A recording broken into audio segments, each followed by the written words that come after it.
বিশ্বের প্রথম সাইকেলিস্ট হিসেবে বাংলাদেশের তাম্মাদ বিন খায়ের মাত্র ৩০ দিনে সাইকেল নিয়ে এভারেস্টের বেস ক্যাম্প জয়ের বিশ্ব রেকর্ড গড়েছেন।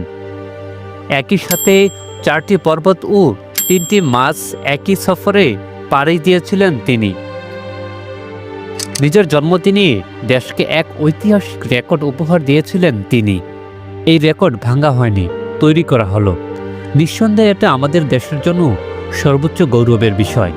তাম্মাম বিন খায়ের ইতিমধ্যে প্রথম বাংলাদেশি সাইকেলিস্ট হিসেবে সাইকেল নিয়ে এভারেস্টের বেস ক্যাম্প পিকে পিক, চুখং রিপি, কামমালা পাস, কালাপাথার, চুলা পাস, গোবিউ রিপ পিক শেষ করেছেন। লম্বা সময় ধরে সাইকেলিং করে তাম্মাদ শারীরিকভাবে কিছুটা দুর্বল হয়ে পড়েছেন।